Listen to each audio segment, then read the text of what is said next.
اللهم صل على سیدنا مولانا محمد معدن الجود والکرم وآلہ وبارک وسلم۔ اللہ سبحانہ و تعالیٰ نے سورہ نور کے اندر ارشاد فرمایا، اللہ نور السماوات والارض مثل نورہ کمشکاۃ فیہا مصباح المصباح فی زجاجہ الزجاجۃ کأنہا کوکب دری یوقد من شجرۃ مبارکہ۔ اللہ کا نور، اللہ نور السماوات والارض، اللہ نور ہے زمین و آسمان کا، اور ایک ترجمہ ہے اللہ روشن کرنے والا ہے، منور کرنے والا ہے آسمانوں اور زمین کا۔ اس کے نور کی مثال اگزامپل دے کے بتایا، اس کے نور کی مثال ایسے ہے جیسے کوئی طاق ہو، روشن دان ہو۔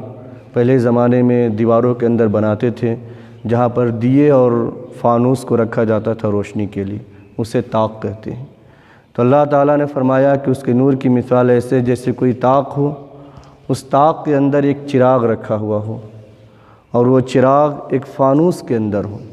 فانوس کہتے ہیں جو آج کل آپ دیکھتے ہیں گلاس کا ایک کور بنا ہوتا ہے جس کے اندر چراغ جل رہا ہے یا بلب جل رہا ہے، اسے فانوس کہا جاتا ہے، اور اس کو اس لیے رکھا جاتا ہے تاکہ چراغ ہواؤں کی وجہ سے بجھے نہیں، ختم نہ ہو، اس لیے وہ گلاس کا ایک کور ٹائپ کا بنایا جاتا ہے، اس کو فانوس کہتے ہیں۔ تو اللہ تعالیٰ نے فرمایا کہ اس کے نور کی مثال ایسے ہی ہے کہ طاق ہو، اس طاق میں ایک چراغ ہو، اور وہ چراغ فانوس کے اندر ہو، اور بالکل ایسے چمکتا ہو جیسے کوئی چمکنے والا ستارہ جو ہے موتی کی طرح چمکتا ہے، بالکل ایسا ہی یہ نور ہے۔ تو مفسرین نے فرمایا یہ جو اللہ سبحانہ و تعالیٰ نے مثال دی ہے اپنے نور کی، یہ کون سا نور مراد ہے؟ تو امام خازن، امام بغوی، امام ثالبی یہ پائے کے مفسرین ہیں، بہت بڑے اسلامک اسکالر ہیں، اور انہوں نے قرآن کی زبردست تفسیر لکھی ہے۔ ان تمام لوگوں نے حضرت عبداللہ ابن عباس رضی اللہ تعالیٰ عنہ کی ایک حدیث ذکر کی ہے اس آیت کی تفسیر میں۔ حضرت عبداللہ ابن عباس رضی اللہ تعالیٰ عنہ کعب احبار رضی اللہ تعالیٰ عنہ سے اس آیت کے بارے میں سوال کیا اور فرمایا کمشکاۃ فیہا مصباح سے کیا مراد ہے جو اللہ سبحانہ و تعالیٰ نے قرآن میں ذکر کیا ہے؟ اس کا مطلب کیا ہے کہ طاق ہے، طاق کے اندر چراغ ہے، وہ چراغ ایک فانوس میں ہے، اس سے کیا مراد ہے، کون سا نور مراد ہے؟ تو کعب احبار یہ بہت بڑے عالم تھے، اور حضور علیہ الصلوۃ والسلام کے وفات کے بعد انہوں نے اسلام قبول کیا، لیکن پچھلے تمام انبیاء اور رسولوں کی خبر ان کو تھی، لوگ ان سے بہت صحابہ نے ان سے علم حاصل کیا۔ تو انہوں نے کہا کہ اللہ سبحانہ و تعالیٰ نے اپنے حبیب علیہ الصلوۃ والسلام کے متعلق ایک مثال بیان کی ہے۔ ھذا مثل ضربہ اللہ سبحانہ و تعالیٰ لمحمد صلی اللہ تعالیٰ علیہ وسلم فالمشکاۃ صدرہ والزجاجۃ قلبہ والمصباح فیہ النبوہ توقد من شجرۃ مبارکہ وہی شجرۃ النبوہ۔ فرمایا کہ اللہ سبحانہ و تعالیٰ نے اپنے حبیب علیہ الصلوۃ والسلام کے متعلق ایک مثال بیان کی ہے۔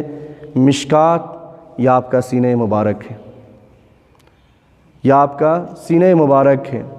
اور جو فانوس ہے وہ آپ کا قلب مبارک ہے، دل ہے،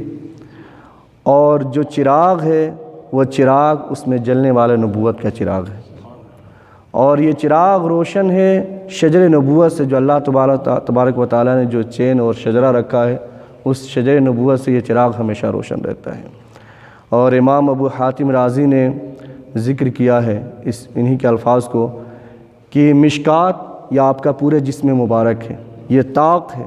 اس طاق کے اندر ایک فانوس ہے جو آپ کا سینہ مبارک ہے، اس فانوس کے اندر ایک چراغ ہے جو آپ کا قلب مبارک ہے، جو ہمیشہ روشن رہتا ہے، اور جو پوری دنیا کو، آسمان و زمین کو روشن کرنے والا ہے، ساری کائنات کو روشن کرنے والا ہے،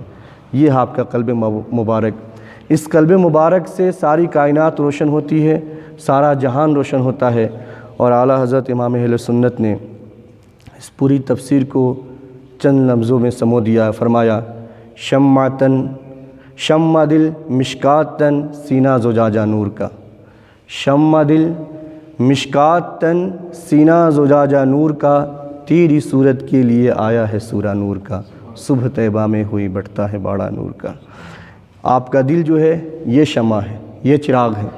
آپ کا جو جسم مبارک ہے یہ طاق ہے، اور جو آپ کا سینہ مبارک ہے وہ فانوس ہے۔ بہت بہترین طریقے سے تمام مفسرین نے اس کو سمجھایا ہے۔ تو یہ اللہ کے رسول صلی اللہ تعالی وسلم کا قلب مبارک ہے، یہ دل مبارک ہے جس سے ساری کائنات روشن ہے، اور ساری کائنات اس قلب مبارک سے فیض حاصل کرتی ہے۔ اللہ سبحانہ و تعالی ہم سب کو بھی حضور علیہ الصلوۃ والسلام کے قلب اطہر سے فیض نصیب فرمائے، ہم سب کو سیرت پڑھنے سمجھنے اس پر عمل کرنے کی توفیق عطا فرمائے۔